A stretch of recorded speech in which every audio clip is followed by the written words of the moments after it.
ladies and gentlemen, boys and girls, we apologize for the minor delay, but we are officially here. We are ready to ramp it up. Welcome, ladies and gentlemen, to round 6 of the RaceFace.Pro PokerBet GT3 Championship here at Watkins Glen. This is the Pro-Am Division race here tonight on the RaceFace.Pro YouTube channel. Just a note of a reminder, picture of Watkins Glen, a punishing circuit filled with constant left-right turns, a full-on bus stop chicane which can throw your car completely off, and as well as lots of inclination changes, especially mid-corner inclination changes which you'll see throughout the track. And it's going to pose as a little bit of a challenge to our drivers as they ramp it up here to pull through that performance for the rest of the season. But so far, we have got a couple of times on the board though, and a name that we aren't surprised to see, I believe he's currently leading our championship as well, is Juan Viviers, the 222 car for Hybrid Academy with a 143 flat right now. An incredibly fast time for him as he sends it around the track, followed by Yaku Kutsa, also like we've seen commonly in our top 3 spots here in the Pro-Am division. Genre de Toit in the big Pandacity Mustang, rocking it up around track. Ron Heineke in the soccer racing. I believe it's a subdivision, or they're together with the guys over at GSRT. Sorry guys, I'm just trying to get our stream sorted over here. Not too sure if things are. There we go. We're live over there. Just trying to grab our stream over here because for whatever reason I'm getting a chat disabled over here, and I'd love to see our virtual grandstand as they send it around over there in the virtual box, and that is always something that we love to see. So just waiting on that, guys. Apologies for that delay, but whoever is in the virtual grandstand, like we mentioned, welcome in to this notorious moment of here, round 6. We've officially got 2 rounds left over after this. We've got Spa and we've got Silverstone. Last 2 races of the season after this one. So round 6 being, it's getting close, okay? Drivers are going to have to start to really align themselves to preparing for the final decline towards the end of the season. No more room for error and no more room for trying to catch up, because now it's over. Now is your time to shine. And that is exactly what these drivers are going to do. So let's just quickly get our virtual grandstand live up over here. And this is the virtual grandstand for Watkins Glen. Alrighty then, cool, that's been added. And it should be good. There we go, no more chat disabled. That's what we like to see. Awesome. Alrighty then, guys, and let's get going as we progress further. Sorry, we've been sitting on a little bit of a still screen here as Ron Heineke's decided to pull into the pit lane. But let's go on through the rest of the grid. We've got Sean Guerrero currently sitting in 17th position, chasing down Mark Henbury in terms of timing, as everybody just trying to make it work around the very, very challenging circuit. You can see right now where Mark Henbury is going through is our notorious bus stop chicane.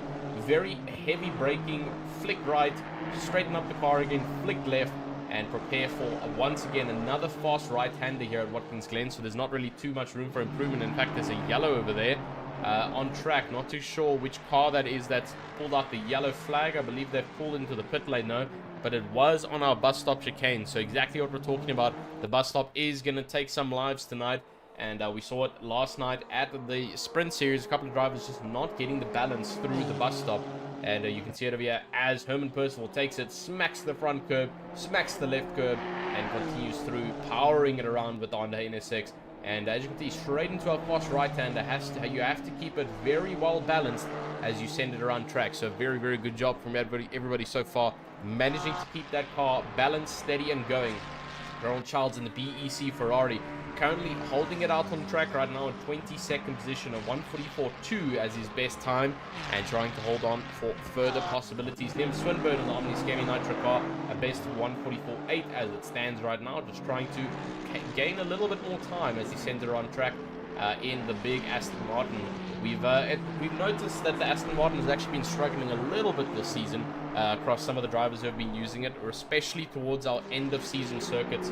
The Aston Martin has not been in favor with that big front engine drive, and it has struggled a little bit. Same with, a couple of the BMW drivers that are still smashing it around track. We have BG Smith currently holding a 10th right now with a 143.7, and he's doing a phenomenal job to hold absolutely everything together coming towards the end of this the qualifying session.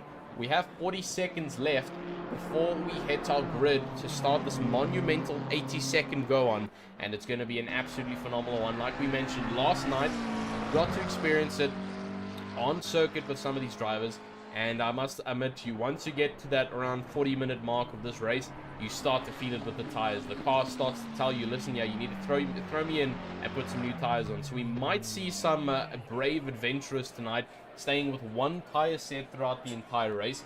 But the most common trend is going to be getting a tire swap on your first or second pit stop, depending on how it is feeling throughout the race. But it is a common talk that there might be some swap-ups coming through on the pit stops. Remember, we have 2 mandatory pit stops tonight to round it off for this race, and it's going to add a little bit of action as the drivers are going to have to choose when and where they want to pit and make it count as well as possible. But there we go, our qualifying session is officially over. We've got a couple of drivers still trying to set better times. Currently, Joan Viviers out on track, but down on his delta, so not too sure it's going to be a better lap. He's kind of flat right now on his delta. Might actually pull a better lap over here. Might break into the sub 42s. I mean the sub 43s. And let's see how he does setting around track. Currently delta's down 0.2. I believe that wasn't valid as well. So he is most probably not going to be keeping that lap going. Pulled into the pit lane. And definitely not going to be holding out BG Smith. Also setting around track. Currently at flat speed. Will it be an improvement for BG Smith? Currently sitting in 11th position. Crosses the line. It's not an improvement, unfortunately. Herman Percival also further behind. Oh, gets a little bit tripped up there. We're currently 3/10 off of his best. Now 4/10 actually. Oh, and he smacks the wall hard. And that is definitely not going to be an improvement for him. Etienne Maton pulls off of the track. Not looking to be an improvement. Currently 2/10 up for Anro Stadler as he centered around track. 1:44.1 currently. He's 3/10 up. Looking good for him right now as he centered around track. He's got Ronald Childs a little bit further behind as well. He's 6/10 down though. So definitely not going to be chasing anything here. But Anro still 0.2 seconds faster. Coming around. I don't know if it's going to be an improvement. I think he's going to get around from the Vulture. He is 2/10 up. Will it be an improvement? Comes across the line up into 14th position from a decent down 19th. So 5 positions in 2/10. And that's how formulated this grid is. Very, very good driving from everybody so far. And we're going to be ramping it up towards our start of the grid. So we'll see you guys as soon as our grid is formed.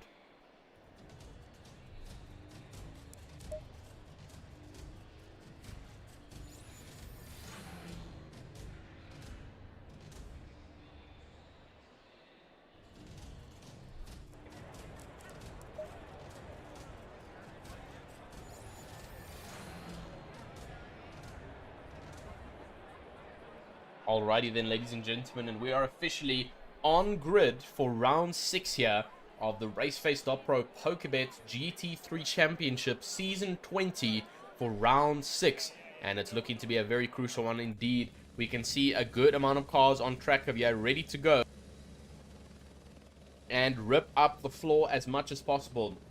But while we're waiting for that minute countdown, let's go through our starting order for this race. So currently holding off in front, Joan Viviers, followed by Jaco Kutza, Jean-Ro de Toit in 3rd position, Ruan Hanneke in 4th, Herman Percival holding out in 5th, Chris Collison in 6th, Neil Swartz in 7th position, followed by Wessel Voda in 8th, Richard van Heerde in 9th, Johan Viviers in 10th, BG Smith in 11th, Björn Patter in 12th, Alan Patterson in 13th, 14th is Anro Stadler, 15th is 5-star, followed by 16th, Lucan Hines, 17th, Etienne Maton, 18th, Ron van der Vault, followed by Mark Henneberry in 19th. Sean Loureiro currently holding off in 20th. Warren Sheehan in 21st. Then you've got Daniel van der Venter in 22nd. Ronald Child in 23rd. Conrad Martin in 24th. Followed by Giamaton in 25th. And look at that. We've got a beautiful livery showcasing for his car. And that looks absolutely incredible. Ulrich Diache in 26th. Followed by Neil Greening in 27th position in the Aston Martin. Anton Lammers in 28th. Onro Kraus in 29th. And also a phenomenal livery finally showing. We had a bit of a livery session to help people get those liveries out on board, and now we can see them in all glory, shining bright. Carrie Duplessis rounds it off in 30th position, followed by Rian Fourie in 31st, Liam Swinburne in 32nd position, followed by Rob van der Heeven in 33rd, Jonathan Chisdid in 34th, Jackie Alberts in 35th, and John Ray Buerta closes it off. The livery man in the Team Kerygma Racing closes off the grid in 36th position in a beautiful new green Porsche, ready to rock up the grid. And that is how we are looking. But we're about to get started now for round 6 of here, the formation lap, where the drivers will start to do some brake bleeding and brake dragging, and letting those brakes cook through to the inner rim of the tire, making it nice and warm so that when you get to race start, you're not all slippery and slidey coming into first turn with cold tires. And that's exactly what these guys are going to try and prevent. Also getting the tires nice and warm and getting their minds in the correct mindset here, because you're about to nail an hour and 20 minutes of hardcore driving here at RaceFace. Last night, 45 minutes, man. You're looking at double that, almost, or just about, just a little bit before double. Last night, 45, tonight, 80. So 35 minutes additional race time that we are seeing tonight for this race. That's a good amount of time for you to keep sending it around track, good amount of time for your tires to continue to wear, and a good amount of time for your fuel to drop. So all the strategy needs to come in play here for everybody formulating on grid. Chris Collison holding off in 6th position, with Vessel Voda further down in 8th position. We've got a good stack of cars here rolling around grid, and it's going to be a heaped up one, as the Concertina effect will be major coming into that heavy braking zone to turn 1. And we're going to have to see how everybody manages it. We'll have to see, will there be incidents, or will we be seeing a clean getaway for our lap 1 of here? Usually lap 1 is taken as a caution. You've seen it in the driver's briefing, you've seen it in the virtual grandstand, people saying, guys, please take lap 1 as a warm-up lap. Don't try and be heroic, but unfortunately nerves get to you, adrenaline gets to you, a better pull-off gets to you, and all of a sudden you're on the back end, you're pushing on to the person in front of you, and next thing you know, you're side by side, and the rest is history. You don't know what's going to happen next. You have to hold fingers and toes to hope that you either don't bin it into the wall, don't bin it into the person next to you, or you get out alive, which seems to be a little bit of a risky one coming into lap 1. So people will have to play that strategy very, very well. Will you play it a very, very defensive and passive driver coming into lap 1, or will you be aggressive, trying to make up as much time as you can while the grid is together? Because we know how it goes, especially in an hour and 20-minute race. After a couple of minutes, you are going to start to expand on the grid. You're going to slowly start to see a bit of a breakage throughout the grid, and you won't really have too much time then to play with on your hands to catch up to the people around you. But currently, Richard van Heerden, a very, very good finish from him last week at Bathurst, is now looking to make the same thing happen, the same magic happen in real life, coming to the sim, and trying to make it happen again. Another top 5 potentially for him. He rocks it off in 9th, but Joan Vivier's all pressure and all eyes on him as he holds this entire grid before the start of this race. His dad, Johan Vivier's, just 9 positions down, so it's actually an exponential over here, 1 to 10 for the father-son racing duo over here, Juan and Johan. Sorry guys, that is such a confusing mixture, Juan and Johan, and we'll have to see how they rock it out, but looking good for everybody so far. We are getting on to our final section of here, our final left-hand kink, and then another right-hand kink before we start to formulate on the start grid. And we've got a monumental 35 cars packed in on this grid, ready to rock it around and send it for an hour and 20 minutes. The nerves are getting shaky, but people have to start getting calm now. We've got to get quiet, we've got to get nice and groovy with the track over here, because we're about to go racing for an hour and 20 minutes. You can't be letting nerves take control of you with lap 1, because you're going to be racing a good 40-ish laps over here. Lap 1 needs to count, and rocking up towards the start line is Juan Vivier's. He does have the inside line coming into the first corner, and we'll have to see how he holds it. But rolling on forwards, we'll have to see how the flag gets waved. Rolling. There we go. The green light has been shown for Juan Vivier's and the rest of the grid. Juan gets a relatively good pull-off and manages to keep it good, but the Mustang behind has also gotten a good pull-off. Might potentially hold the inside line. Doesn't get it from Jakub Kutsar, and Juan Vivier's goes a little bit wide, coming in through to turn 1, getting a little bit of a better run. And it seems like we do have a couple of cars off in the background. A couple of drivers are going very far off on the sides, and it does look like we have lost someone. Oh, massive crash over there. Liam Swinburne gets absolutely tank slapped over there by one of the Pandacity drivers. Let's flash back 10 seconds over here, and let's see what happens to Liam Swinburne. And I believe that's one of the Racing Snails drivers, but I believe he does have contact with the Mustang up ahead. So you can see heavy braking, a little bit of contact. There's 2 cars already off into turn 1 runoff. Everyone managing to keep it nice and clean. Now Liam Swinburne up on the left-hand side of Anro Klaus, pulls in a little bit, gets tapped by the Aston. Oh, and it's just the Oreo sandwich. Nowhere to go for any driver. Thankfully, he manages to keep the car straight, but he's going to have to limp that one back home, get repairs done, and you can see he is struggling a little bit further down on the back side of the pack, and everyone will have to try and make it happen. But Mark Hennebury, not a good start at all. 17th, down to 34th position for him, and he has not had the start he wanted. But now back onto the trackside cam. Thanks, Tim, or leading us on for the heli cam for the start of the race. But now we've got an hour and 18 minutes left of hardcore racing to send it around track. Chris Collison has had a great start from 8th to 5th. And that is exactly what he wants. He got the jump on Yakukutso, lost out on lap 1. And it seems like there was a good amount of accidents, about 10 or so that I can count, just from lap 1 incidents. And that's not what you like to see, but it does happen with racing, especially your GT cars, a little bit wider, a little bit closer racing. And it does indeed happen, but you can already see Joan Viviers pulling a gap, 1.5 seconds. Jean-Ray Du Toit is in second position of this race, trying to hold it out for the Pandasty Infiltrate team in the big Mustang. He's got Herman Percival behind in the ATR Racing team. The Apex Titans Racing pushing hard in that Honda NSX. And further on behind, you can still see Rowan Heineke in 4th position, chasing on behind. Chris Collison still sitting in 5th position. Jakob Kutzer and Neil Swartz now getting the better drive on the McLaren driver on the outside line with the Mustang, showing you its dominatory speed. But will he get a good bus stop chicane? He carried a lot of speed through there. He's lost it again. And he might actually... Oh, that was very close to contact. I got a little bit worried there. Alan Patterson also looked like he was almost going to get touchy with John Viviers as they started rounding up. Everybody playing their part, trying to get as close and boundaryless as possible. Heading into the second lap over here, sending it around track.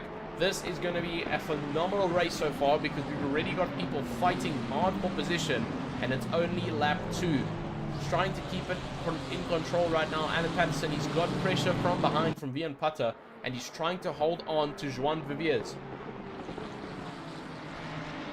Further on behind, you can also see the Team Hope for the Best driver, Mr. Giamaton, in his new livery, finally showing up on track. Also getting in a bit of a Ferrari sandwich right now. He's got 4 of them in front and 1 behind. So the BMW driver feeling a little bit stranded right now and just trying to make everything possible count as he sends it around track and keeping everything as clean as possible in his regard. But further down as well, as we're seeing some people recovering from that lap 1, Jean-Ray Buerta from 35th to 25th in 1 lap. That is 10 positions gained in 1 lap. That's an incredible feat from the Team Karugma Racing driver. TKR driver doing an incredible job. Conrad Martin, I believe he went a little bit wide on turn 1, and he did lose out a couple of positions. Currently sitting in 26. Luca Hines also sending her on track with a bit of damage on the front nose. And where is Mr. Liam Swinburne? Has he pulled into the pit lane? Not too sure if he actually has. He's down to 34th, and he's really struggling to keep that car in control. I would have pitted a long time ago if I was him, because it looked like his incident was massive, and he's carrying a lot of drag on that Aston Martin, just trying to let everybody go past without causing too much of an incident. Now just trying to make anything possible happen. I believe he did pit, actually, because he looks to be a good, he's a good gap, 1 lap behind. So that's exactly why you see the blue flag on the side of the track. He has indeed pitted, but now he is covered in a territory of drivers that are not fighting him.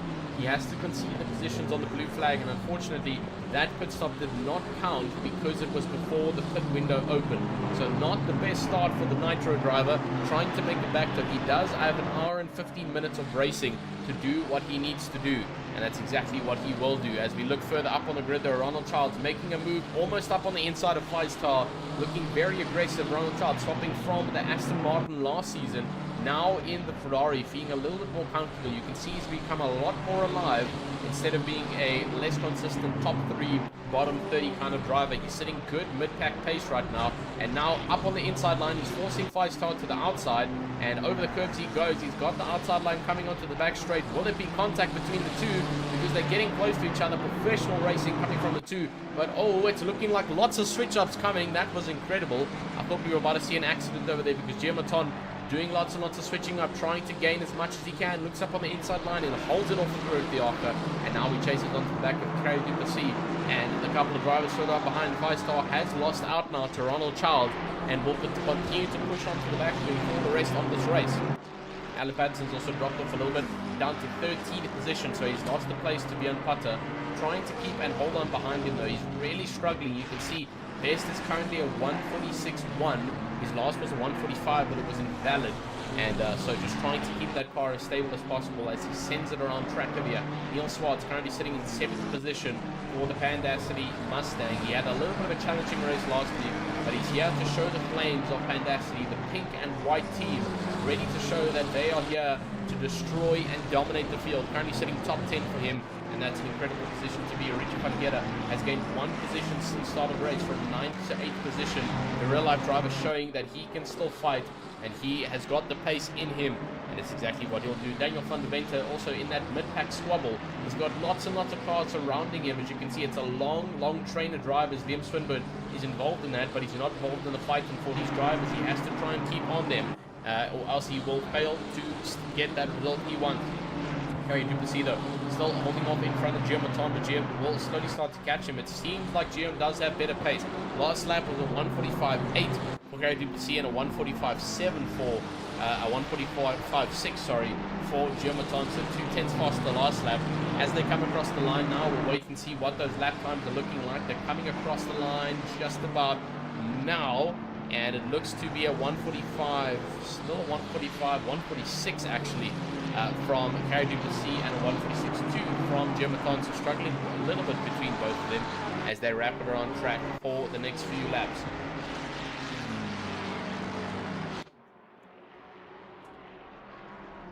Incredible stuff though. And currently, let's have a look at our race leader, who's once again pulling across this field like it's no light work. I mean, dude, come on, Pro Class is calling you. They may as well pull you mid-race and keeping you to another server here, because Joan Viviers has been dominating this season for Team Hybrid Racing. I mean, already 2.7 seconds ahead of Jean-Luc Toit, and it's only lap 4. But a couple of people into our virtual grandstand. Lisa Patterson saying, "Go, Al." That's referring to Alan Patterson, currently sitting in 13th in a big fight right now. The train for Ferraris. Who will be the best Ferrari? The PWSR Bravo driver, the fastest commentator on track right now, and trying to push his luck as much as he can over there. Thomas Albert saying, "Good evening all, enjoy your race," believing that's related to Jackie Albert's, currently sitting in 30th, and he's got Mark Henry and Anton Lammers a little bit further behind, just trying to keep on pushing for the Racing Snell ZA number 1 car and making it light work. You can see he's got a little bit of damage on the front of that BMW, but he's going to continue to chase it on. Biggest, baddest, best, cheering on the PWSR driver, and we'll have to see how that does land up, because like we mentioned, big fight for the Ferraris, but now he's forcing Johan Viviers to the outside line and joining back on track. That was a little bit illegal, but coming back now, Patterson does look like he's gotten a better run from driving that good, and he's actually gotten past. Good flip it one out. That's Liam Swinburne, unfortunately, and it looks like he's pulled off to the side. Let's go backwards a little bit to see what happened to Liam Swinburne. Pushing up towards the uphill behind, I believe, Jonathan Chislett for the Nitro Racing team, the Omnis Gaming Nitro team, coming into the bus stop. Did he not get the bus stop transfer he wanted? Coming through bus stop. Oh, loses the rear. Oh, just clipping the grass on the rear side. And oh my goodness. Okay, that was almost death for the Flip Floyd driver, but unfortunately collecting another driver on track, and nothing he could do about that. The car was going wherever it wanted to, and Liam Swinburne unfortunately pulling to the pit lane. Not the race he was looking for, unfortunately, here at Watkins Glen. And exactly that is unfortunately what happens sometimes at bus stop. When the car does not maintain control, it gets forced around, pushed around, and it's not a good journey. But John Viviers is going to change that. 4.5 seconds gap right now.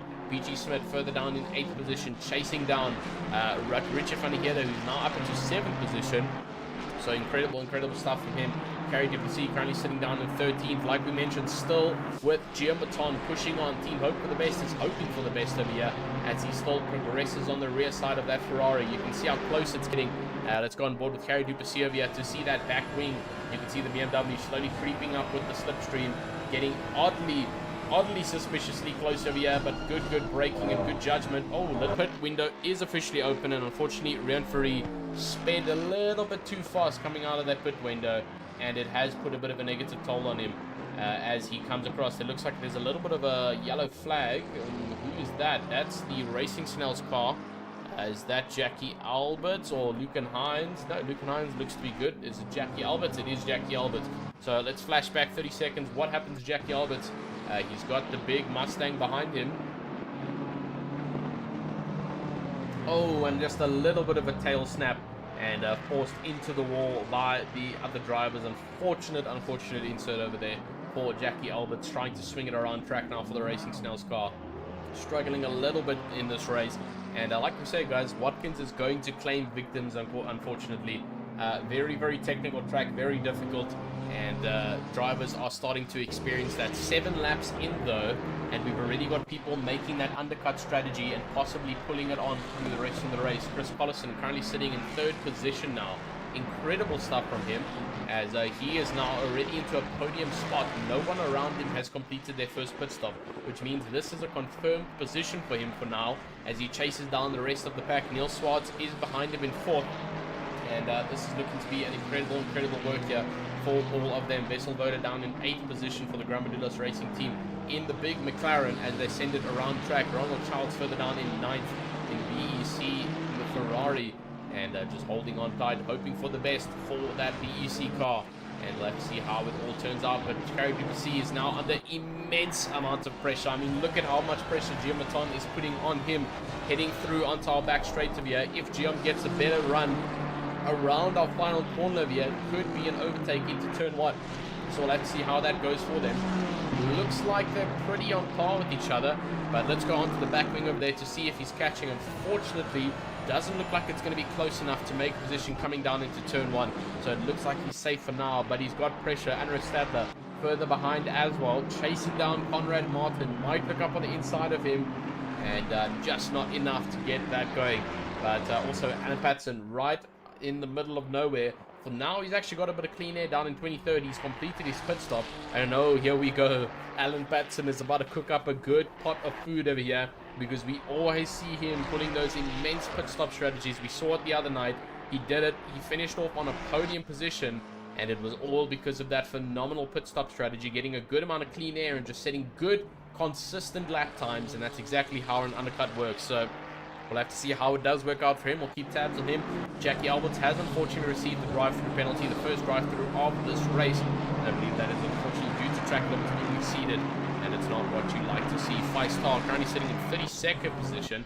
Looks like he's also had a bit of a rough patch currently. He's sitting with 1 pit stop finish, but there's a lot of cars in front who have also had 1 pit stop finish. So not exactly where he should be, but well, still he's got lots and lots of time to put it on. And oh my goodness, there we go. We're looking at Arno Kraus with a livery. This is so good, guys. Every single race of the season, we've been looking at a carbon black Mustang, when all this time he's had a phenomenally designed livery that we just couldn't see. And there it is in all shining glory. The number 8 110 Mustang ripping it around track over here in 25th position. And he's just looking to continue pushing on in the big Mustang. I mean, can we hear that massive engine? Listen to that big V8. It's exactly what we like to hear. And everybody else still forming around nicely on track. Andrew Stadler, sorry, Martian Racing, guys. He's a little bit further behind on Sean Lorero, who is catching up to our Neil Krenning, our Flick Floyd driver, in the silver chrome Aston Martin. And the Mustang having a little bit better top speed. Obviously also acceleration. We know the Mustang destroys on the straight, and hunting down on the back of that Aston Martin. Let's see how it does end up going for all of these guys.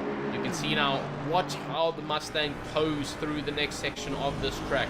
Look just on the back straight, how the Mustang will slowly start to creep up. You can see how it is slowly getting there. A little bit deeper on the braking there for Sean Lorero.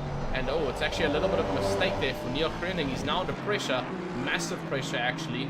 And that's commentator's curse. Sorry, Neil. We just mentioned it earlier today in the race chat, and it seems to have happened to you. And now he's really feeling it as Sean Lorero is getting very touchy and personal behind him, looking for every possible gap to try and make a move over there. Neil Krenning bouncing around track. He's lost a little bit of his mojo, and now almost concedes the inside line for the overtake to happen. But who will have the better run out of here? It's very tight between these two car types because of them having almost identical engines. They're both running the big V8 transversal V8 transversal front engines, and it means that their performance is relatively the same as they rip it around track. So we'll have to see how it does indeed turn out for Neil Krenning, the Eleanor Flip Floor driver. And you can see Sean Lorero getting really personal now, looking onto the inside line over there to potentially make an overtake, but just not enough. He might get him though, coming around to the next section over here, onto the backboard over here of Neil Krenning. Will it be enough? It looks like they've both had a little bit of an odd run, both making a slight bit of contact with the wall, and it's not going to be enough for Sean Marrero in the Mustang. Unfortunately, both of them boasting a good amount of top speed, and it doesn't work on the Aston Martin, that overpowered stop speed straight. But unfortunately, he's given the gap. Neil Curling has given the inside line, but now he'll have the inside line. Sean Marrero is holding onto the outside, but oh my goodness, what a freaking overtake from Sean Marrero. Let's go back and look at that. Wow, that was incredible. Sean Marrero, look at this, just creeping on the outside, scoops in on the inside of the Aston Martin driver. An incredible overtake from him into 14th position, breaking every barrier of risk over here for the Mustang team.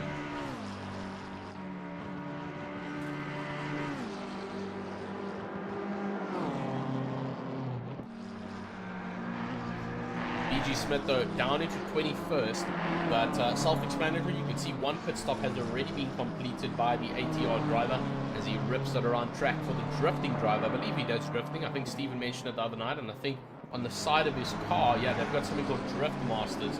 You can see over there as they just swoop past us on the main cam. So incredible stuff. No drifting here, though, because these are GT3 cars. You want to keep that traction as stable as possible as they rip it around track. But further on in front of him is our guy who started in 3rd position, Jaco Kutsa. And he's struggling further down in 20th. He has got one pit stop complete, which means he is currently, him and Ruan Heineke are the two front runners for one pit stop left to go. But they'll still have to push it on. They've got 1 hour left to go before we end this race. So we're looking at 60 minutes. 20 minutes has passed, ladies and gentlemen. And that 20 minutes has passed. 11 laps has gone. So we're looking at an 80-minute race, about 40 odd laps that will get raced here tonight. So good amount of time for redemption to happen. But unfortunately, and I don't mean to curse anybody here, a good amount of mistakes can happen in that time frame. So don't let it happen. Keep yourself consistent. Let me get up a Bjorn Putter's camera over here. I don't want to go and give him commentators curse. Oh no, not a fantastic driver. I'm going to give them more curse. No, let's stay on John Bevere. He doesn't, I mean, he could do with some curse right now because he's 6 seconds ahead as he leads this race. Currently, Fiber Racing last lap was a 1:44 flat. I mean, he's setting some qualifying times as his current lap times. Currently sitting with a best of a 43.6. So he's currently holding very far off, about 6/10 faster in terms of best lap time from Jean Rodecoit in 2nd position. And incredible work. You can see the practice is paying off for Juan Beviers. And he is ripping up the field over here in the Pro-Am class. Similar to how Johan Blichnoot did it last season in the Pro-Am class. He absolutely dominated that Pro-Am class. And let's see how it goes. Arthur Mayer coming, saying Henry's going back. Not too sure. I believe Henry is in our Pro class. Henry Mayer is in our Pro class. And this is our Pro-Am class. So Henry won't be in here, but he'll definitely be in the other stream. So we'll have to see how that goes for them. But so far on the Pro-Am stream, things are looking to pack out very nicely over here. Herman Percival sitting in 7th position, him and his teammate a little bit further up in front. The ATR Racing guys are really doing a good job right now. They're a relatively new team, new livery, and they're coming to absolutely destroy here. The Drift Masters are showing how to do it GT3 style here at Watkins Glen as they send it further and further around this beautiful track in the United States of America. And further on behind, John Beviers chasing down Herman Percival. Will he be able to slowly start to catch up to him? Currently 8/10 further on behind him. Kerry Duplessis is 9th, a little bit further back behind them. And he's got a good train of cars because Jim Baton still hasn't been able to get past him. So Jim currently still sitting in 10th for the team, hope for the best. And he's got Sean Marrero a little bit further on behind them. So long train. No, that's not Sean Marrero. Where's Sean Marrero? There's Sean Marrero. They've got a back marker behind them. Sorry. I believe that is Ron van der Walt. Let's have a look. Might be Mr. van der Walt. Indeed, it is Mr. van der Walt ripping around track. So we'll have to see how it does turn out for them as they continue to pursue these lap times. 57 minutes left, 47-minute pit window, and it's looking to turn out to be a phenomenal race. And everybody else still standing around track. 30th position, 5-star for the Project Vapor team, ripping it as much as he can around the track over here. He's really trying his best of luck. Jackie Albert, like we mentioned, had a little bit of a tough time around track, but he's back on track. He's not giving up tonight, and he's going to make it absolutely one to remember here at Watkins Glen, a challenging circuit, but no match for Jackie Albert in the Racing Snell ZA car. Last driver on grid, but still leading on with absolute pace. Further up on is also Neil Krenning, still trying to chase down Ronald Childs, who he lost out from a little bit earlier on. And actually, Sean Guerrero has made a phenomenal amount of time because he's already made it past Ronald Childs. So he's doing an incredible amount of work here for the Griffin Sim Racing team, sending it around track. 145 is his last, and Ronald Childs last 145.8, 145.5 for Sean Guerrero. So a little bit faster, and it's paying off definitely. But ladies and gentlemen, we're going to take a short break over here, and we'll be back with you for all of the racing action just in a moment. But have a great one. We'll see you now as soon as we get back.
Alrighty then, ladies and gentlemen, we are officially back, ready to roll it on for the last 45-ish minutes. Thank you for letting me take that break. It was a good, well-deserved break, but we're back now for essentially one sprint race left over here in about 20 or so seconds, and then we'll go through our running order for the rest of this race. 45 minutes of hardcore adrenaline-filled racing here. It's 5:40 p.m. in the afternoon here at Watkins Glen. It's currently 21:04 here in South Africa, and it's looking to be a very, very sharp shooter race indeed. 35 minutes left of our pit window. 3, 2, 1, and officially, ladies and gentlemen, welcome on to the RaceFace.Pro PokerBet GT3 Sprint Series. Just kidding, we're in the championship. We've got 45 minutes left of racing over here, and it is officially time to go through our driving order. We're currently sitting in first position with a gap of 8.7 seconds. to Joanna du Toit is Juan Viviers for the Hybrid Racing Academy team. Joanna du Toit sitting in second position for the Pandacity Infiltrate team. Sitting in third is Chris Collison for the Stinger Racing team. It's an incredible position where he sits right now. Richard van Heerde in fourth. He's gained a good 5 positions since the start of this race for the Project Vapor team. Sitting in fifth behind him, Neil Swartz in fifth, like we mentioned, for Pandacity Infiltrate. And behind him, Vian Pata in the Apex Titans Racing team in the Honda NSX Evo. Followed by him, Johan Vivier is currently sitting in 7th position, trying to tail down his son in first. He's currently doing it for the Hybrid Racing team as well. Kerry Duplessis in 8th position for the Gramadulas Racing team. He's currently sitting in 8th with the 122 car and doing an incredible job as well. Incredible stuff. In 9th place, Rern Heineke for the Sarko Racing team. I believe it's a conjunction team to GSRT as they rip it around track. Conrad Martin in 10th for the Treehouse Works Racing team, followed by BG Smith in 11th, the number 3 BMW for the Apex Titans Racing. In 12th sits the fastest commentator, Mr. Alan Patson, PWSR Bravo, the number 100 Ferrari, followed by Yaku Kutse in 13th, started third, currently 13th. He's dropped down 10 positions, unfortunately, and that's for the number 177 car. Anton Lammers, Daniel van der Venter now, in 14th position, as Anton Lammers was just pitted for the Apex Titans Racing number 420 BMW. Arno Kraus in 15th, chasing it through the bus stop chicane for the Team Tryhard Racing number 810. Neil Freeling for the Alenau Flipboy team in 16th position, followed by Etienne Baton in 17th position, and he's chasing it down in 17th for Griffin Sim Racing in the number 77 car. Ronald Childs just a little bit further behind him in the BEC Ferrari 296, and looking to rip it up for the next couple of minutes here at this track. Herman Percival in 19th for the Apex Titans Racing team, and trying to make it count as much as possible. Sean Herrera currently sitting in 20th for the Griffin Sim Racing guys. The number 23 car is doing an incredible job in the big blue Mustang. Anno Stadler in the Martian Racing Ferrari, number 146, down in 21st position, followed by Jonathan Chislett in the self-branded Aston Martin Racing V8 Vantage, the number 996, currently holding it tightly around track in 22nd, followed by Anton Lammers in 23rd. He has just completed his first pit stop and now looking to make it count for the rest of this race. Ulrich Diaka, our first driver on track with 2 pit stops that have been completed. No pit stops left to go for him for the Griffin Sim Racing Ferrari team. The number 75 is looking to make it happen, followed by him, Jean-Ray Buerta in the Team Karugma Racing as he holds it down for big time. Team Karugma Racing holding it as much as he can, followed by him, Giamaton, who is unfortunately no longer in this race with us. Unfortunately, the stuff to see. Lucan Hines Racing Snell ZA Season 20 car down in 26th position, and he's currently holding it down from the number 3, and incredible stuff. Ron van der Walt a little bit further down in the Pandacity Infiltrate big boy Mustang, the number 99 car, holding it down on track and just trying to pull the car home as quick as he can. Having an incredible race so far, down in 27. Jackie Albert has had a good recovery drive after having an unfortunate series of crashes. Still out on track, holding it out as hard as he can and making it count. Followed by him, Mark Henry in 28th, who's also unfortunately not with us anymore. Vessel Voda in 29th position. He's at a really rough start. To think that he started all the way up in the top 5, now down to 29th. But he does have all of his pit stops completed, so we'll have to see where he does end up. And then 5-star, unfortunately, he's been sitting in the pit lane for about 5 laps. And not what you want to see, unfortunately, chasing it down for the remainder of this race. Alright, incredible scenes to see so far, though, with our grid order. And we've got just above 40 minutes left of this race, and it's looking to be wrapped up real quick, real soon, with Joan Viviers holding off an impressive almost 10-second gap to Jean Redetoit in front. Harry Duplessis has gotten the gap because Giamaton is no longer putting pressure on him.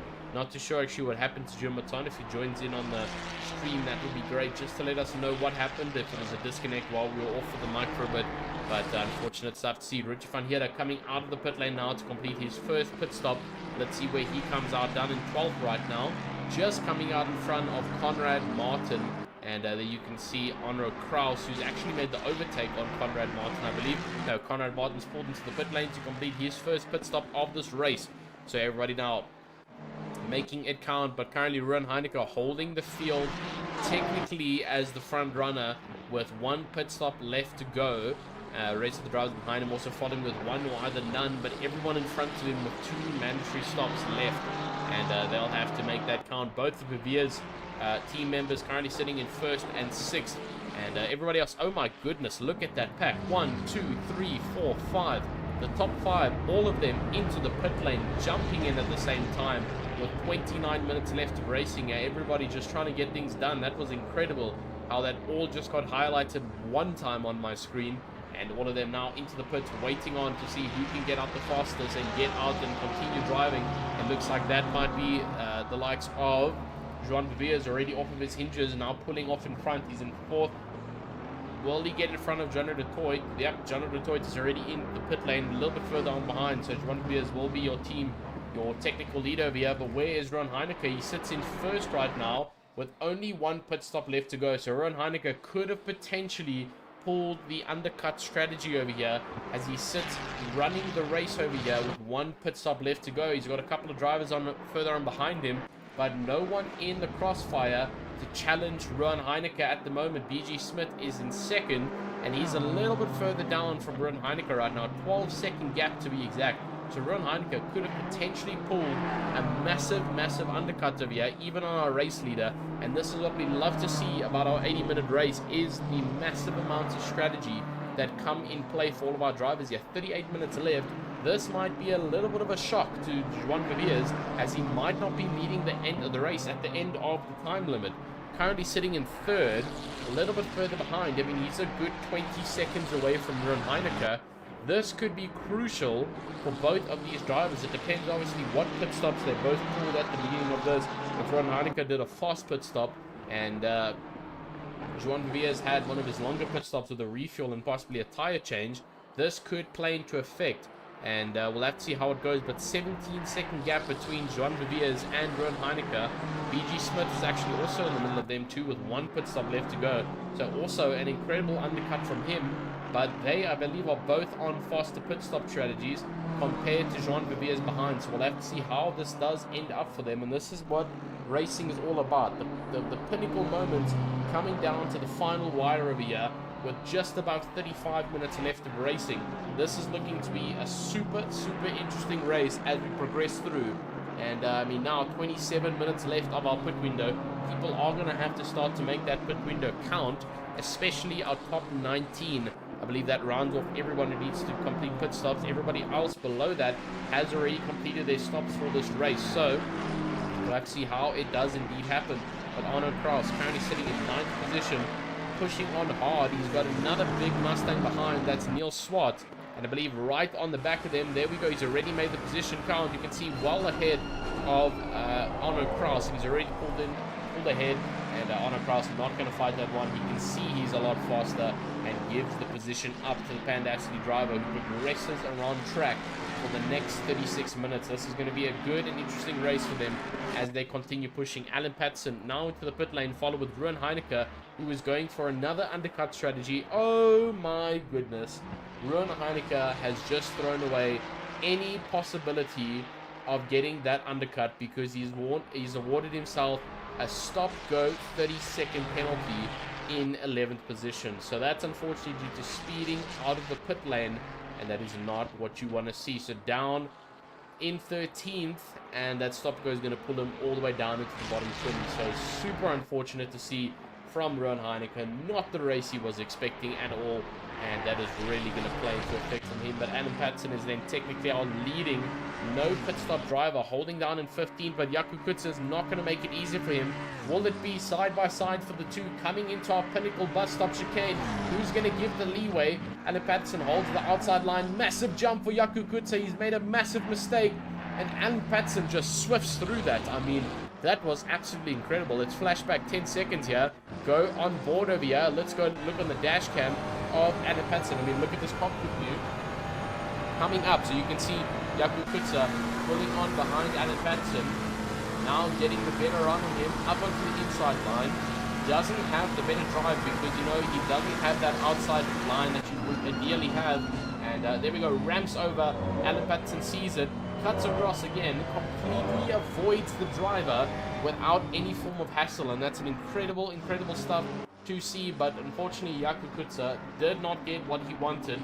Now a good 3 to 4 seconds behind Alan Patterson, actually only about 2 seconds behind, and he's going to start to feel the pressure. He's got Anton Lammers behind, but still needs to do a pit stop. But Herman Percival is not further behind him, and he is also on a clean strategy over there. No pit stops left to go, so Jaco Kutzer now in a bit of firing zone as he starts to lose the way to Alan Patterson. And again, like we mentioned, the only driver right now holding the stop-go, Rowan Heineke, is going to be super disappointed with himself, pulling it to the pit lane to do that stop-go. He's going to sit here now for 30 seconds to get that penalty clear. We'll have to see where he does indeed come out. But Björn Putter leading right now. Actually not leading right now, he is leading right now for the ATR team, as I believe BG Smith, no pit stops left to go. He's actually technically our leading no pit stop driver. Yeah, it is indeed. Number 12, no pit stops left to go, but will it be enough to undercut the drivers in front of him? He's got a good train of about 11 cars who need to complete pit stops. So where will BG Smith end up? Being the front driver right now with no pit stops left to go. And let's see how it does indeed play into effect for him. But Rowan Heineke coming out of the pit box in 23rd position for him after that drive through. So from a monumental climb in 11th down to 23rd. So definitely not the race he wanted. He's not going to get the finishing position he wanted at all. And he's really going to be angry with himself cutting that pit exit line and just not getting it how he would like to. So not looking good at all for him. But I believe 5 stars unfortunately also now left us completely. So we got a couple of drivers who have not completed a lot of laps, and they are unfortunately no longer with us.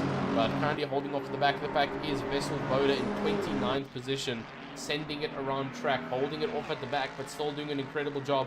He's got Luke Hines and Jackie Alberts, both the racing snails, just holding it out in front, and they're actually placing pressure now as the race leader has encountered his first portion of traffic. Jean Louviers now into the crossfires. He's got Jonathan Schisler just a bit in front of him, the 996 driver, and he's just trying to sift it through. But thankfully, he's got a good 10-second gap to Jean Redetoit, who's in second position behind him.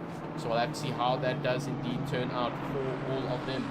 But currently sitting is Neil Swartz in 5th position, putting the pressure on for the Mustang squad in 5th. Currently leading it, actually no, sorry, he's not. His teammate is leading it, John Redetoit, also in the big boy Mustang. And the Mustang is rocking it up right now. I mean, 3 Mustangs in the top 10. That's an incredible job. I mean, it's 5 Ferraris in the top 10 as well. And then a couple mixed arrays of your Hondas and your Aston Martin, Björn Putter and Neil Krenning, still rocking it around track, showing that they are still worth it there in those different cars. Herman Percival, though, further down in 15th position, chasing down on Alan Patterson. He's got lots and lots of support in the virtual grandstand as he sends around the PWSR Bravo team. And now into our virtual grandstand, Marius Abers saying, Luke and Jackie, go, go, go. And Luke and Hines, Jackie Alberts, both of them teammates, Luke in 28th and Jackie in 27th. You can see them very little differentiation, one with white wheels and one with black wheels as they send it around track. And that is exactly the differentiation between the 2 two of them, as Jackie Albert's now pursuing it through the grid. A little bit of change up as he's now got the race leader behind him, so he's going to have to concede that without affecting his race too much. And actually breaking a little bit of a weird spot there, but thankfully giving way to 100 years without too much of a hassle. And now the two racing snarls once again united with each other, but now they've got Mr. Ron Heineke in crossfire with them, because Ron Heineke has lost out all the way down, but he has managed to put it back up to 21st already, chasing everybody down after getting that stop-go 30-second penalty, which he is really not happy about. You can see how hard he's trying to push, gaining as many points as he can here, even further down on the grid. But the lapping has already started. Daniel van der Venter is just about to cross over to the 27 lap mark. John Roberto also 27 lap mark, followed by a couple other drivers. And the rest of the squad in front, all on 27 laps as they send it around track. But Jackie Albert's currently 25 laps done. So he is already an entire lap down on Jaco Kutsa and the rest of the drivers in front of him. And we'll have to see how that plays out for all of them. But Etienne Baton is into the pit lane, getting that pit stop done. And we'll have to see how it works out for him. But still, top 11 with pit stops needing to be done. Same with Conrad Martin in 13th. And you can see Jean Vier is just trying to sift through the traffic. Thomas Albert in the virtual grandstand saying, "Go, Snells, go!" You can see them there just in the background of our race leader. There they are, the two yellow cars rocking it around track and sending it on for their team, the Racing Snells, making it absolutely worthy here at Watkins.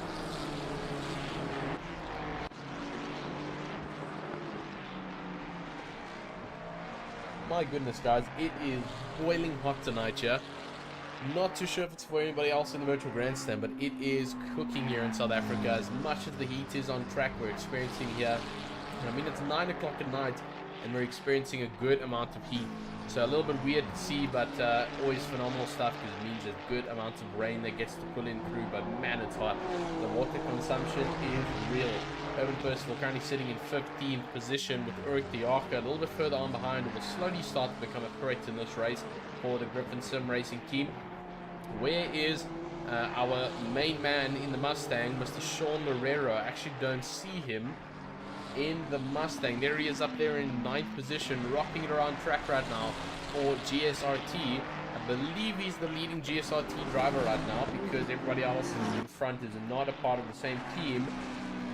And indeed he is. So Sean Lorero currently leading the GSRT squad in 9th position. I believe it definitely would be Rowan Heineke, but unfortunately due to that stop-go penalty he got, he's now fighting down in 20th with Anro Stadler, and he's actually made the position count. He made a good monumental judge coming into turn 1 of here. Let's flash back with him actually. I believe he just made the position, got the better run possibly onto the back of Anro Stadler over here. Let's see what happened. You can see, yep, definitely a better run there for Ron Heineke, and looking up on the inside line now, getting as much slipstream as he can, pulling off to the right hand side and just getting that dive bomb up on the inside. Not really much that Anro Stadler can do about that. Instead of pushing the driver off track, he concedes the position, and that it looked like to see good, clean, fair racing. He admits that he lost the gap, and now down further on Anro Stadler in 21st with Ron Heineke holding off in 20th, right off the top 20 actually after that stop go. So not what he wanted, but thankfully not dead last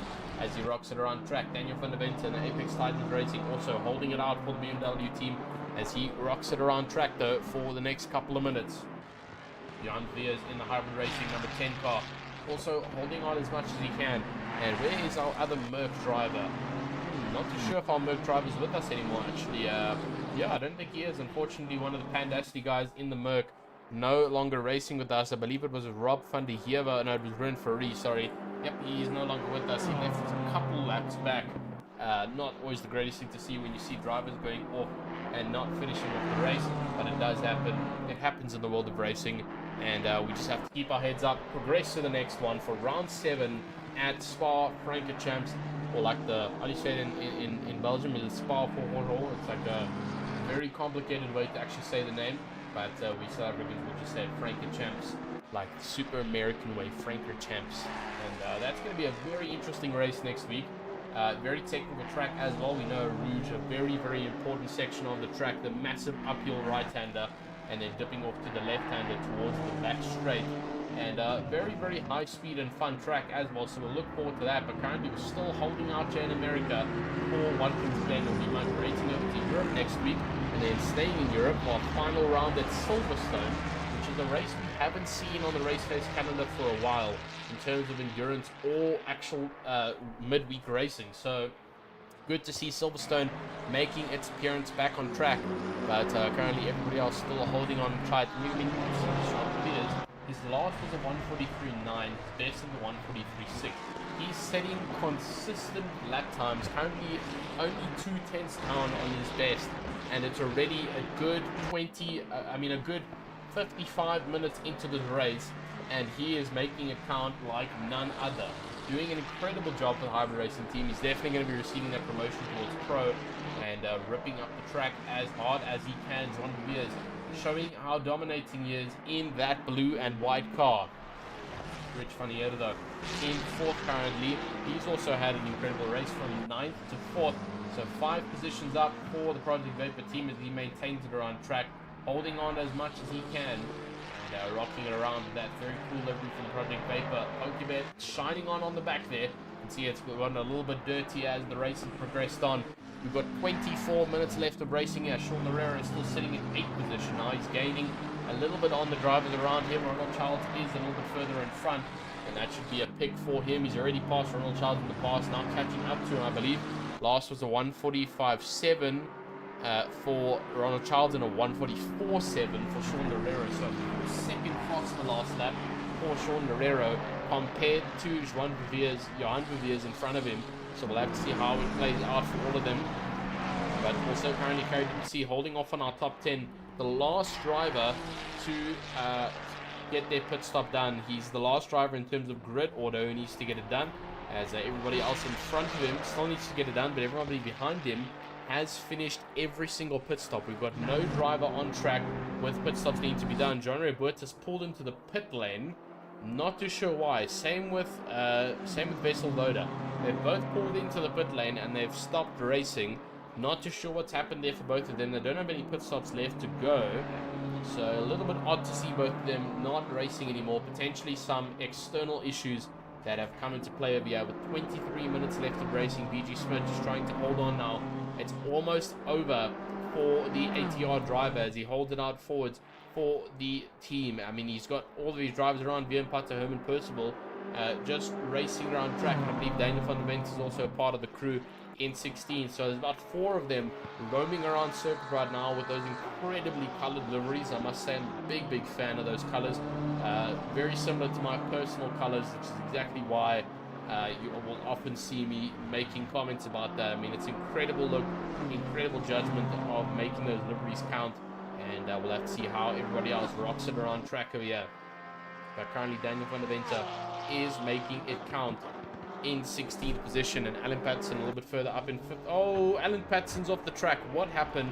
Let's flash back 30 seconds, and I can already tell you what this is. Going up the hill, this is going to be the notorious bus stop chicane, claiming another victim of Alan Patterson this time, unfortunately. So let's see what happens with Alan Patterson around the track over here, coming into bus stop, clipping the first curb good, coming around, just getting a little bit odd on throttle over there, loses the rear, but guess what, absolutely no damage on the car, and only lost about a second and a half over there from being off track. So really hasn't lost out too much, but he did lose out a little bit of track time. He was chasing down very close behind Björn Pater, and he's now 5.8 seconds behind. So unfortunate stuff from there, and he does have a little bit of a back mark behind him. I see that John Roberta is indeed back on track, so not too sure what happened with him there, but he has decided to hop back in the car and continue racing. Currently in 25th position for the Team Karugma Racing, holding it out as much as he can. Lucan Hines currently sitting in 26th,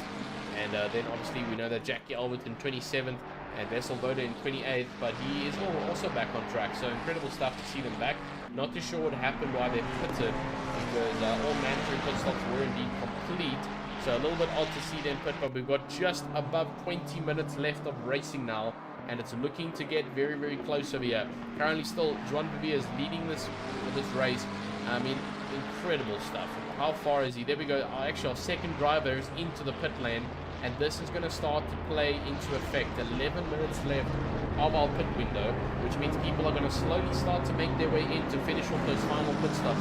8 drivers left to get those pit stops done, and we'll have to see how it does indeed turn out. But third place is first into the box for Jean-Ray Toit, now down to fifth already, as everybody else starts to pass him. Will it be a fast pit stop? Indeed it is. It's a 1 liter splash and dash into the pit stop, up on the racks, couple of liters of fuel, get out of there and continue racing, and he did it in a phenomenal fashion.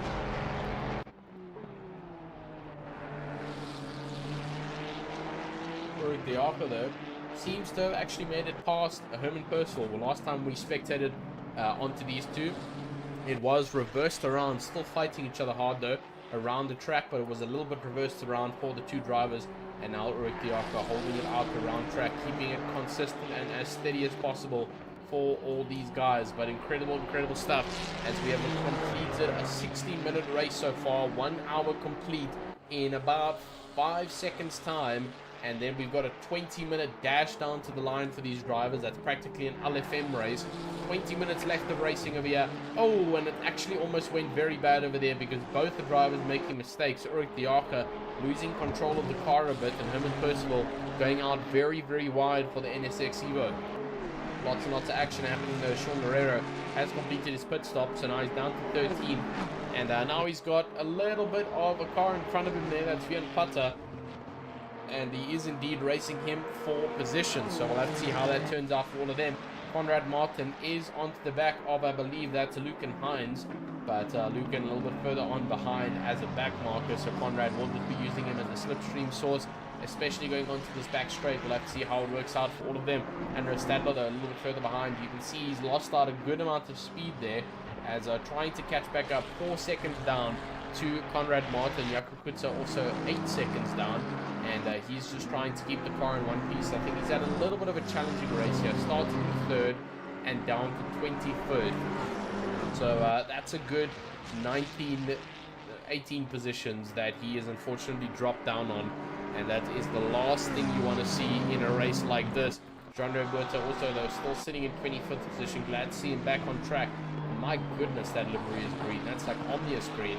And he's rocking around track, keeping everything clean as possible as he can. Vian Putter currently still sitting in 12th position. Like we mentioned, he's got Sean Herrera on the rear side of him, pushing on strong. Ronald Childs in 9th position into the pit lane. And now it's going to slowly start to change up, because we've got drivers into the pit lane coming through, and wait for a next 8 minutes to get a final grid order before we go on to a 10-minute dash down to the line, to see how these drivers are going to maintain and manage it going into the final section of this race. It's going to be close, but it's going to be action-packed. Jean Beviers still leading it off the Chris Collison, and then Johan Beviers, 2 Beviers right now on our podium position. That might slowly start to change up though when our pit stops come into play though, but Johan Beviers has had an incredible race tonight, and he's currently sitting in a really good position. Could potentially, I mean, if things go well, could potentially be sitting near the top 5, top 10, but I believe he might start to lose positions, especially Jean de Toit, who's just behind him, and he's got no pit stops left to go. So Jean de Toit might actually even undercut our race leader. Not too sure though how that might happen, but everybody else still sending it around track. Jean Beviers is really far ahead of everybody else, so not too sure if the undercut's going to happen. The undercut was looking really good from Ron Heineke, and then unfortunately he got the stop go 30-second penalty, and that ended any form of undercut that he was planning on doing. So now he's just trying to make it to the end of the race, but Chris Collison also sitting in 2nd. He'll also probably bop down a little bit further. Currently sitting with a 1:44.9 as his last, so 8/10 slower than Jean Beviers. Means Jean is absolutely ripping up the track here tonight. He's got the fastest last lap over every single last lap so far from everybody else, as he continues to push through this lap. I mean, Stinger Racing's Chris Collison is really trying to gain that time, and it's just not happening for them. Jean de Toit though is also just managing the car now with no time, no pit stops left to go, which means he's theoretically going to be chasing down the top 3 here and potentially trying to get first position. I don't know if it's going to happen, because I believe Jean Beviers did his full form pit stop on his first pit, and which means that his next pit stop's going to be relatively fast in, add fuel, out, and it's going to be a maximum of 10-second stop in that box. So we'll have to see how it goes on for all of them.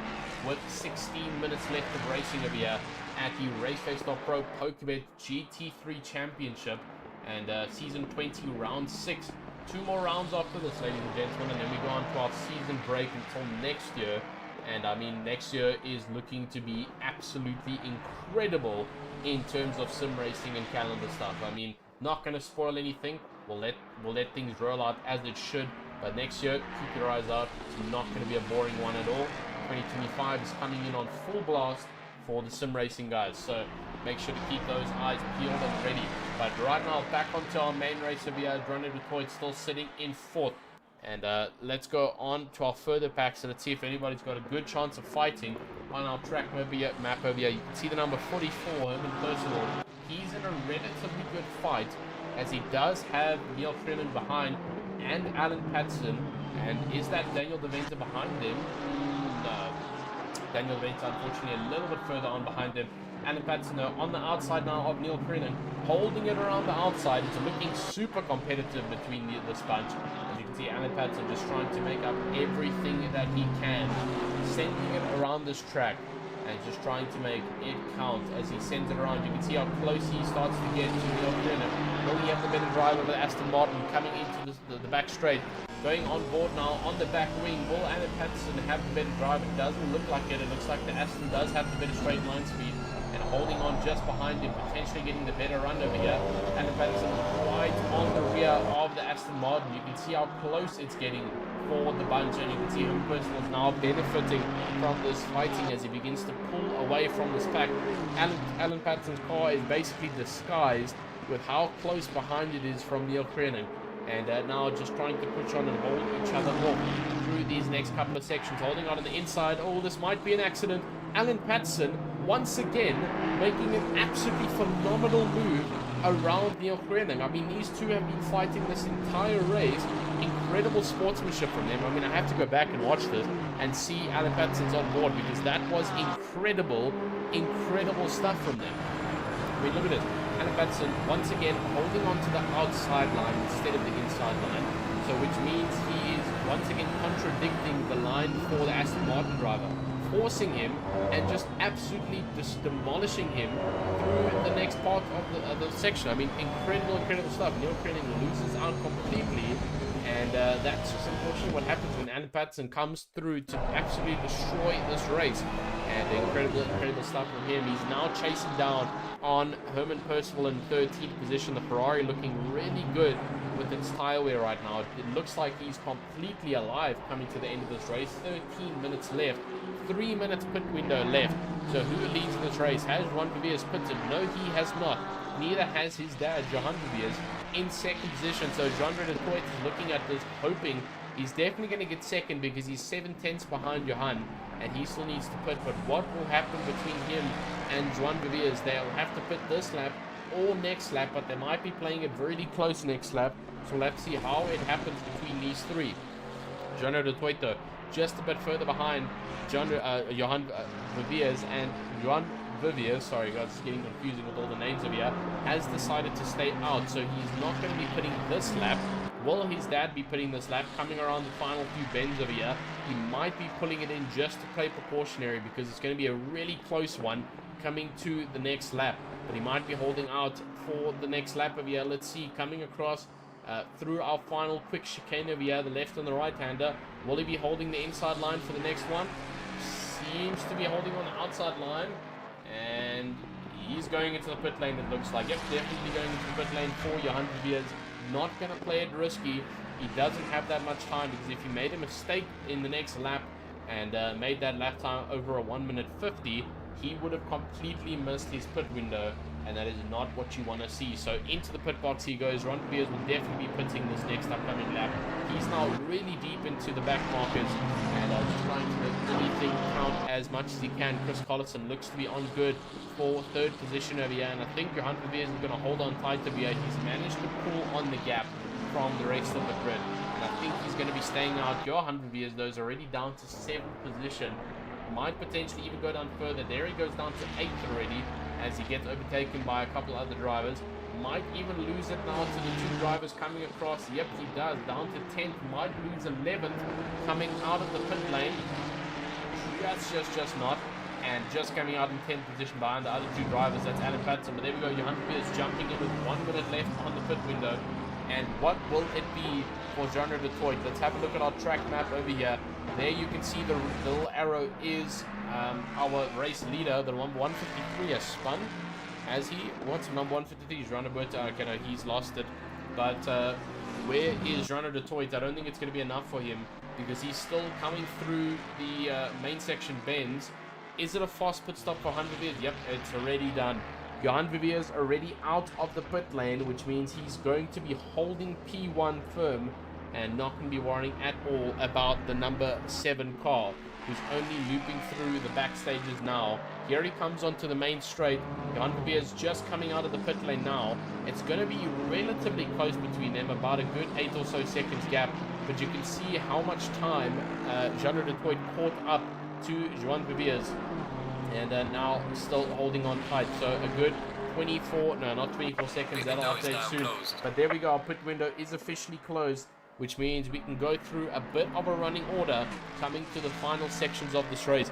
Johan Viviers sits in first position after completing all pit stops and remaining in pole for hybrid racing. Genre du Toit holding off to second. Chris Collison in third position. He's had a great race, followed by BG Smith in fourth. Just following on behind the BMW driver, Richie Panigera, just throwing across the ridge over there. And you can see he's also holding on nicely. Neil Swart in the Pandacity Mustang, holding out in 6th position, followed by Eric Diache in 7th for the Griffin Sim Racing team, racing for the number 75 car. Vian Pate in 8th for the ATR Apex Titans Racing number 4 Honda NSX Evo. He's got Ronald Childs just further behind him, BEC Ferrari 296.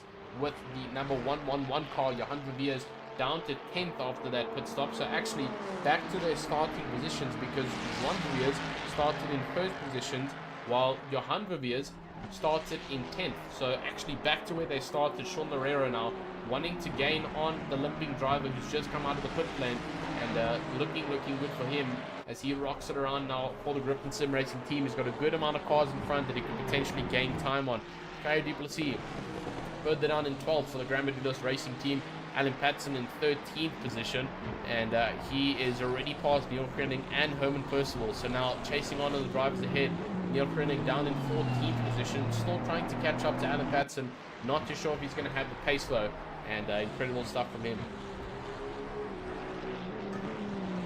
Further on behind him though is Herman Percival, like we mentioned, in 15th position, and followed by him his teammate Daniel van der Venter, who's receiving a lot of pressure from the back marker of Vessel Loader right now, and setting her on track. Daniel van der Venter behind him. Ron Heinecker, the driver who got the stop go 32nd, is now up into 17th already, pushing on behind van der Venter and just trying to recover as much as he can from this race, from that incident that he unfortunately had with the stop go. It's side by side over here between the drivers, almost making contact actually with the BMW, and very good racing side by side between the two. Arno Kraus currently holding off an 18th position for Team Try Hard Racing Mustang, and doing an incredible job from him as well. Conrad Martin in 19th, the Treehouse Works Racing driver, really making that stick and count. 20th on Andrew Stadler in the Martian Racing Ferrari 296. Anton Lammers in 21st for the Treehouse Works Racing, the other car, with Conrad Martin being his teammate in the number 149, followed by Jakub Kutze in 21st. Like we mentioned, started in 3rd, down to 21st, so not the race that he's wanted, but he's still alive, he's still well, racing it around the track for the number 149 car. Jakub Kutze in 21st position. Also, Jakub Kutze, have we lost Jakub Kutze? I believe we have just lost Jakub Kutze, unfortunately. Cannot access his dash cam. That is so unfortunate. I believe he's unfortunately disconnected from this event. But Jonathan Chislett in 22nd position for the 996 car. Etienne Baton a little bit further behind him in 23rd for the number 77. Jean-Ray Berta is also no longer in this race, which is super unfortunate to see. Lucan Hines in 3rd for the Racing Snell ZA team. No, sorry, not in 3rd, the number 3 car in 24th, and followed by Jackie Albert in 25th, and Vessel Voda, the final car rounding off on the grid. He was just racing now, but now down into 26th. Just, I nothing. He's just racing around track now for fun, and just holding on tight until the end of this race in 26th position. But incredible stuff so far. The rest of our drivers, unfortunately, no longer with us on this grid, and they've already dropped off. So unfortunate stuff over there, as everybody else still holding on tightly. But Jean Viviers now will be leading on this race still. And further behind him, Jean-René du Toit, 9.8 second gap between the two. But Jean Viviers already setting faster lap times compared to Jean-René du Toit. And don't think it's going to be able to be catchable in the next 5 minutes. But only time will tell with that. But Jean-René du Toit also struggling on the limp end of that Mustang.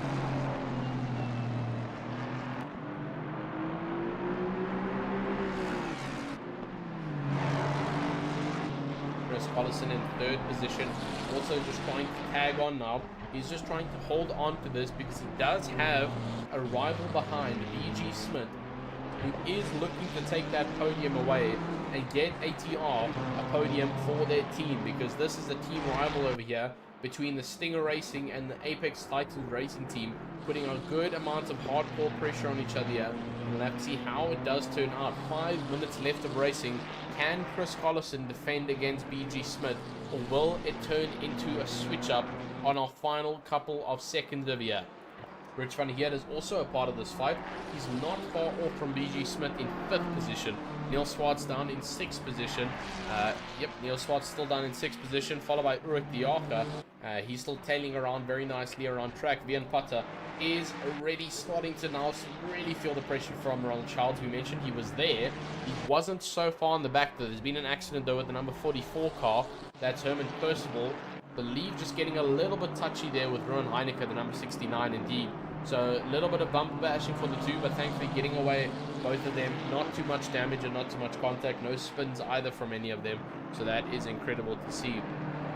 Number 420 car, I believe, also in a little bit of an accident. That's Daniel van der Venter. So I believe all three of them getting a little bit of contact actually as they send it around track. Yeah, all of them actually involved. All three of these cars involved recently in some incidents. So it's getting a little bit argy-bargy between the three as they just try and keep it consistent for the final sections of this race. But it's all coming down now. 3 minutes and 52 seconds left of this race, and that will round up round 6 of the RaceFace.Pro PokerBet GT3 Championship for Season 20, Round 6. Then we've only got 2 rounds left, guys. 2 rounds left of action-packed racing here at RaceFace.Pro, and then we round it off for our final start time of this year. Season 20 will be the final season of 2024, and then we'll look into season 21 going into 2025. So exciting times ahead for all of our drivers, exciting times ahead for everybody in the virtual grandstand. Stay tuned as these drivers are going to be ramping it up even more coming into the new year. But right now we're still sitting good into the deep ends of November and racing their own track, just trying to hold on as much as they can. Currently sitting though is a good chance of position overtakes. Let's go look on the track map. You can see everybody has now started to really distance themselves. The fight for the number 420, which is obviously Daniel van der Venter, Ron Heineke, and I believe it's Herman Percival. No, it is. Yeah, Herman Percival, sorry. It is indeed Herman Percival. All of them fighting out hard. Then there's also a battle with Sean Lorero in 23rd position. So he's currently sitting in 11th. And chasing down the number 48 in front. Not too sure if it's going to be enough though. He's got Mr. Carrie Duplessis, and now really onto the back of it is Alan Patson. You can see him there just in the background, actually catching up now to Carrie Duplessis. And this might be an overtake coming into the final 2 minutes of our race over here. This could get exciting. The number 111 car is also fighting hard on track. Let's go look at where they are. And the number 111, Ronald Child. Yep, that's Ronald Child, and still fighting with Mr. Johan Viviers and Jan Platter just a little bit further in front of them, and then everybody else relatively distant along our track. So that is usually what happens as the race starts to fold out. Everybody begins to distance themselves. The faster drivers will begin to pull away, and the slower drivers will begin to sit a little bit. And that's exactly why you start to see lapping that happens. For example, you've got Jackie Owens and Lucan Hines currently sitting on 41 and 42 laps, and race leader currently sitting on 44 laps. And there we go.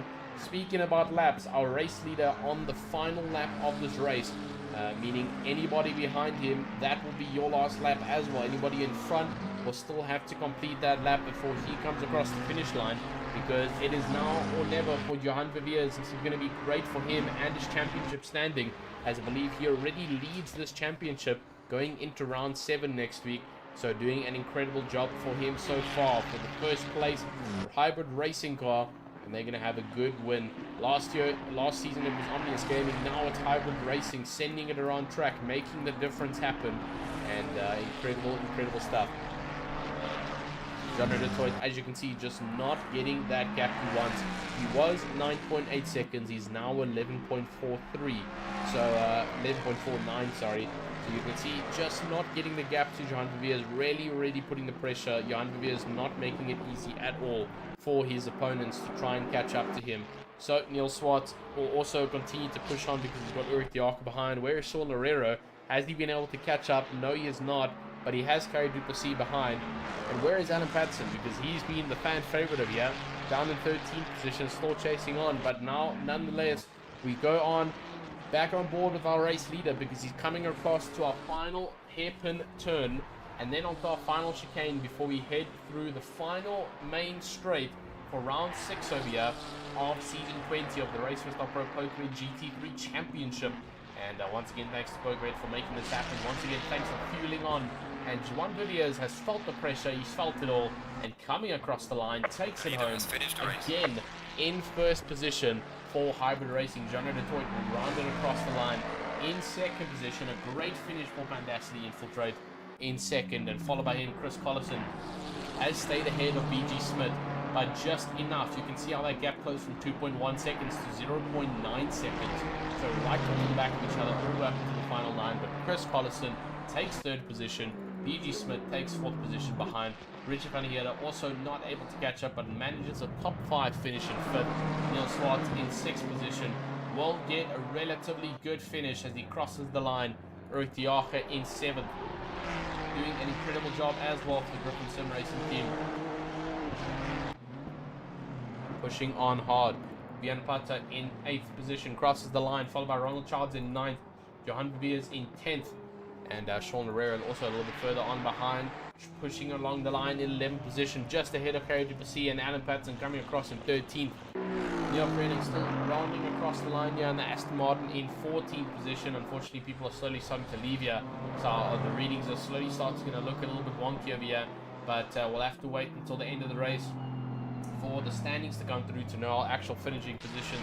Arno Kraus 14th, 15th for Rowan Heineke, 15th for Herman Percival as he comes across. Unfortunately, it's not 15th, it'll be a different value because people are slowly starting to disconnect from the server, and everybody else still making it count.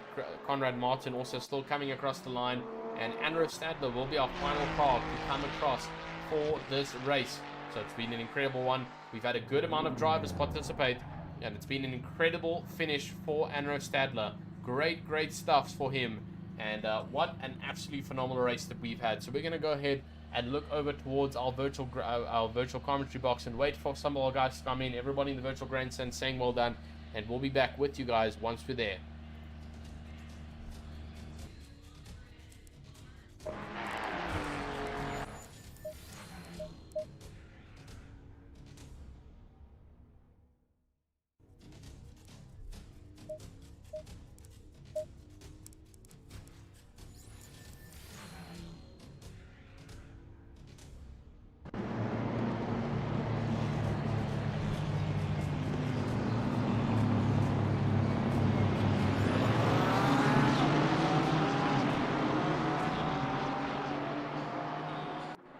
Then, ladies and gentlemen, but it has been an absolutely incredible race tonight. We've got all 3 of our drivers ready to hop in the box with us and get going for the final time of the for round 6, and moving on to our 3rd position.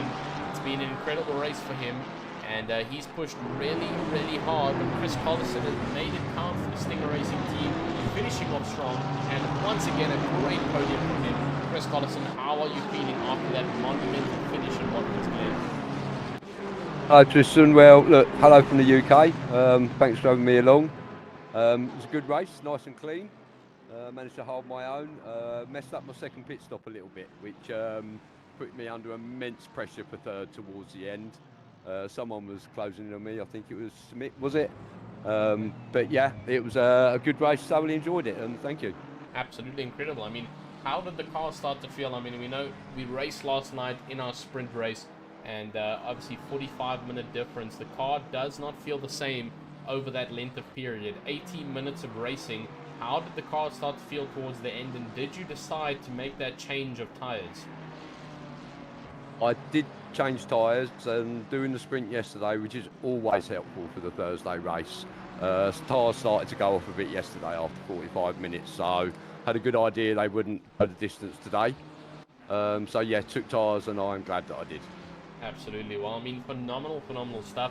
How are you feeling? I mean, we've only got 2 rounds left of this season. Isn't that incredible? So we head to Spa next week. How are you feeling for the legendary track, Spa-Francorchamps? Spa's not always my best, but I'll give it my best shot. I missed the first 3 rounds, I think, of this season. Had a little bit of an illness going on, but I'm fully recovered now, and yeah, giving it everything for the remaining races, especially looking forward to Silverstone at the end. Absolutely incredible. The home race will close it off for round 8. But we're going to give you the microphone here to speak to all of our amazing petrol heads in the virtual grandstand, as well as to mention anybody who possibly assisted you, your team members or any family members who assisted you in preparation for tonight's race. And then obviously our amazing sponsors here at RaceFace.Pro that make all of this happen. Well, obviously thanks to PokerBet and the other sponsors. Brilliant what they do for this. Thanks to yourself for an amazing commentary. That was one of the things that attracted myself and Eric, my teammate, to come to RaceFace in the first place. And thank you for having me along. Obviously I'm in the UK, but the time zones work out pretty well. The racing is fantastic and I'm really enjoying it. So just thanks all round. Absolutely incredible. Well, I'm not going to hold you on to any longer. I know you want to go celebrate the team back there at Stinger Racing. It's been a phenomenal one. A good podium finish for you. Have a phenomenal night, and we'll see you next week in Belgium. Thank you, Tristan. Incredible stuff. Having Chris Collison join us for the interview room. But now moving on to second position, a name that we actually haven't gotten the interview yet, is the first time into the commentary box is Mr. Jean-Ray du Toit, finishing off strong for Pandacity Infiltrate in the big Mustang around Watkins Glen here. A good finish in second position. How are you feeling, good sir? Hello, Tristan. Oh, very good. This Mustang is a handful around this track, but managed to keep it on track. Then it was a really tough race. Absolutely. I mean, I think everyone was getting challenged over here. I felt it myself last night racing here for just 45 minutes. And I mean, how did the Mustang feel? Obviously, we've got a mixed array of vehicles on track here. We've got our mid-engines, we've got a couple of the rear engines, and then a lot of our front-engine drivers, you being one of the big boy front-engine V8s. How did the car start to feel, especially towards our end timing zones here for Watkins Glen? I struggled with understeer quite a lot. When the tires went, they just went. I was a second off pace later on, but I could manage to keep it on track. It looked like the Ferrari behind me struggled a bit as well, luckily. So just keep it on track and keep it clean. Absolutely incredible. I mean, it's the motive, hey? Stay on track and you'll do well. Well, how are you looking now? I mean, like I mentioned to Mr. Chris Collison, we're heading next week to one of the most legendary tracks in racing of GT3, Spa-Francorchamps. How are you feeling going over to Belgium next week for round 7 of the season? I'm going to be excited. I think the Mustang should do well on the straights. Sector 2 might struggle a bit, but I think the Mustang's going to be stronger, so let's hope for another podium. Absolutely incredible. That's always what we hope for. And I mean, how's the team doing back at home? How's Pandacity doing? The support's been absolutely phenomenal. We've seen a wide array of new drivers joining in on the team. So how are things going and how are we looking to align for 2025? Yeah, I just joined Pandacity this season, and they've really been helping me, coaching me. So a big shout out to them and a big thanks to the guys. Absolutely incredible. Well, not going to hold you on for any longer. It's a phenomenal night to go and celebrate with the team on a brilliant podium finish. But we're going to give you the microphone to talk to our amazing petrol heads in the virtual grandstand, as well as anybody who helped you for tonight's race, especially your team possibly, and of course our fantastic sponsors here at RaceFace who make all of this happen. Yeah, no, just thanks for the sponsors for doing RaceFace. This is my second season in RaceFace, and I'm really enjoying it. Shout out to Pandacity for sticking with us and helping us out. I really appreciate it. Absolutely incredible stuff. Well, not going to keep you for any longer, Mr. Jean-Ray du Toit. Phenomenal stuff from finishing second. We hope to see you again before the end of this season. And it's been an absolutely phenomenal one here tonight at Watkins Glen. We'll see you next week at Spa-Francorchamps. Thank you very much. Incredible stuff. Well, we've had a good chat with our drivers in first and second. But once again, I don't even think he needs an introduction, ladies and gentlemen, because he's already got a seat over here with a reservation slot, because Joan Vivier is once again stepping foot into the first place interview room for, I don't know, I think this is the third or fourth time over here. Watkins Glen once again championizing it and setting a good amount of time ahead of the rest of the pack. How are you feeling, Joan Viviers? I'm feeling good. The race went well. Glad I could get a good quali lap in, and then pull away. There was, I think I saw in my mirror a bit of contact between the Mustang and Mr. Kutzer behind, and then from that second I could just continue building on that. But happy. Unfortunate for Kutzer, but had a good race further.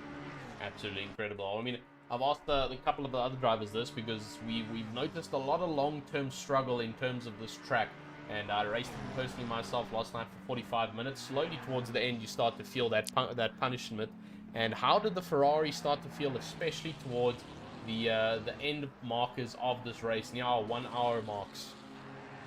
So luckily this week, instead of the same strategy as last week, I definitely took tires. Like you said, the track wears quite heavily, so I think I pitted at around almost 40 or 50 minutes. But starting to push into that further, you can definitely start feeling slidey everywhere. The car wants to oversteer down all the elevation changes. Through the bus stop is pretty scary, so you start coasting a bit more into it than out of it. But luckily went for the tire change tonight, so before it got too bad, I could have some fresh rubber. Absolutely incredible. I mean, you've already dominated so far this season. I'm pretty sure you're leading our championship going into the next round. How are you feeling for Spa-Francorchamps? One of the most legendary circuits here in GT3 racing, a relatively longer circuit compared to Watkins Glen, Valencia, some of the other guys that we've been at in the past couple of races this season. How are you looking, and how's the confidence feeling going into the next race? I have historically not had good races on Spa.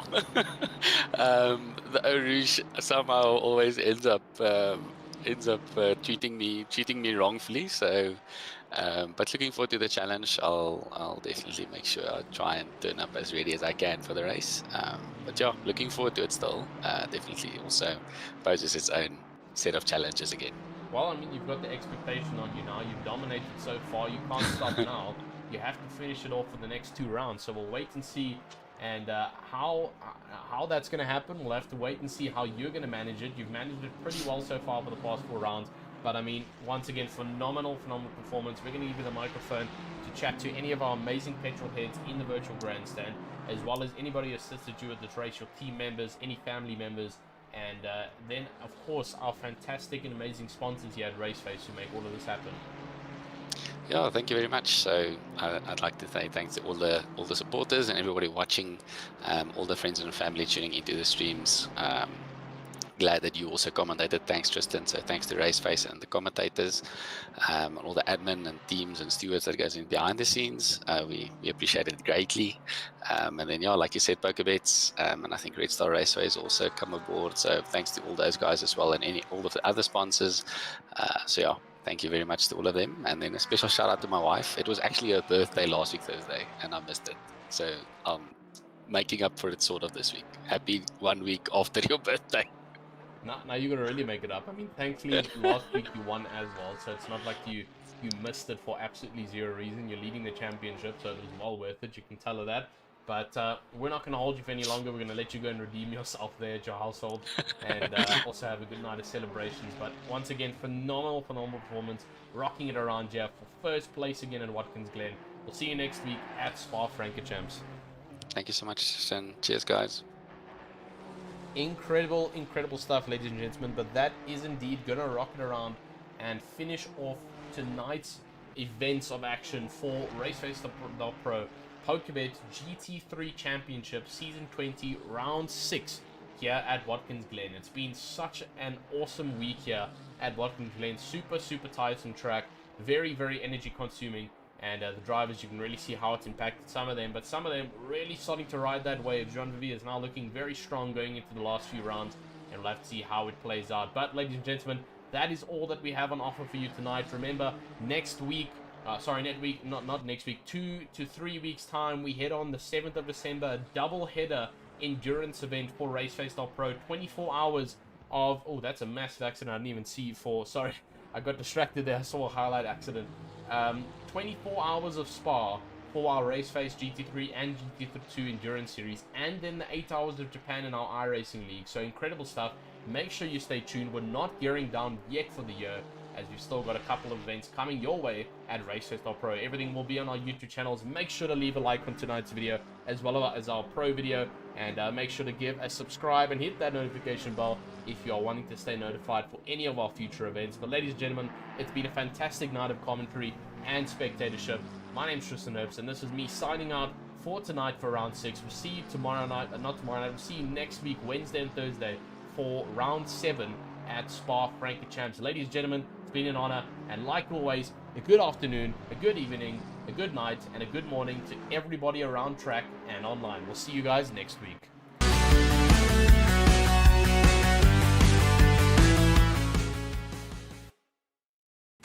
With all the amazing racing that comes to you weekly, we have to give acknowledgement to our sponsors. Without them, this would not be possible here at RaceFace.Pro. So starting off with our first sponsor, let's go and take your hats off to PokerBet. For all the tournaments, for all the cash games, daily free rolls, and sports betting, there's no better place to be and win with PokerBet.